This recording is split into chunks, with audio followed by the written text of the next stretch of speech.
Because of how good mid-range smartphones have become, we did a little experiment, plus a comparison between the 2021 Galaxy A52, the iPhone XR, and iPhone X, and you will not believe how close it was. I go with the Samsung. It's like the iPhone. This one.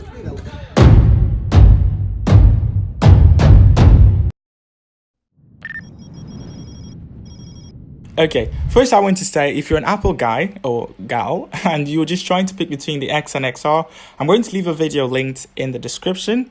You could watch this as well, but if you're okay picking any one of them, well, let's go.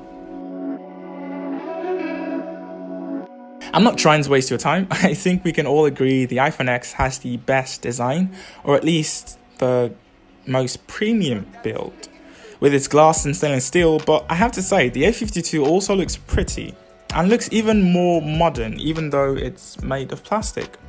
I have a feeling a lot of people wouldn't agree with me, but anyway, we'll give it to the iPhone X. I just want to say, all the phones are nicely designed. I think this is going to be the easiest round. It goes to the iPhone XR. You didn't laugh, did you? Well, yes, I'm joking. The XR has the worst screen actually. It's 750p and it's LCD. The iPhone X is OLED and over 1080p, but the king has to be the A52. It's AMOLED, 1080p, and has a refresh rate of 90Hz and 120Hz if you go with a 5G version. And I can say that easy, the A52 is in a different class, thanks to a higher refresh rate. I just wanted to say you're going to want to watch the camera comparison. It's coming up shortly, but I just wanted to quickly remind you that you will be helping us reach our goal of 2,000 subscribers by the end of September by hitting that subscribe button and the like button so more people can see this. And if you don't want to miss an upload, hit the bell icon as well. Feature me, you can play the cool intro for the next chapter. So first we did like benchmarks. Before we moved to real world tests, we compared the Bionic A11 chipset, which is for the iPhone X, with the 750G chipset, which is for the A52 5G. So better CPU performance with the X, better gaming performance as well, but the A52 had a better efficiency when it came to battery consumption. And I would say that's true, the A52 has better battery life than the iPhone X. And of course, the XR's A12 should easily beat the 750G, and it does. Better CPU performance, better gaming performance by a reasonable degree, equal in battery consumption efficiency, but better overall. So things are getting interesting. Seems like the XR might just be back in the game. Again, if you don't agree, let's share in the comments.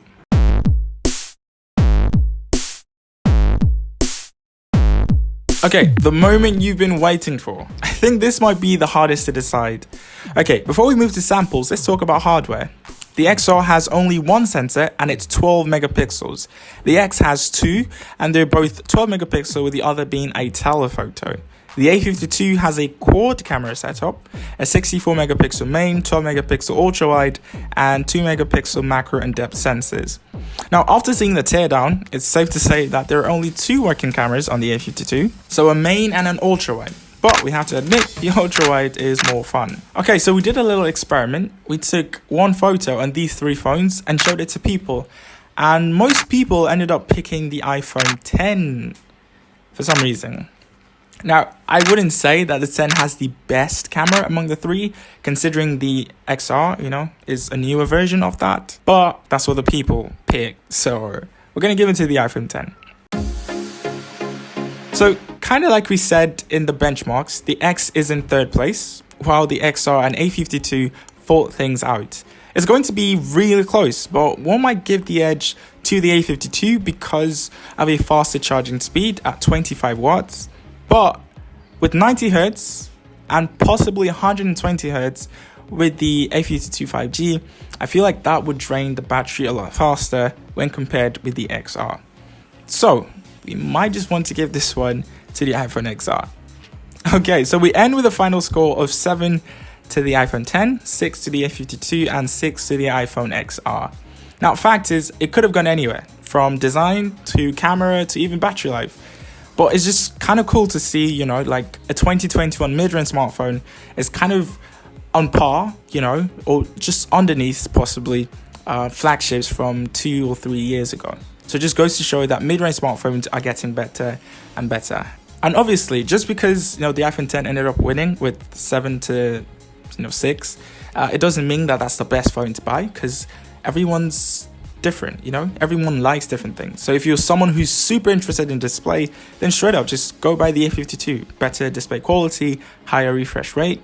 If you're someone interested in performance, then you're going with the iPhone XR. If you're interested in build and, I don't know, the telephoto lens, go with the iPhone 10. So it all boils down to you at the end.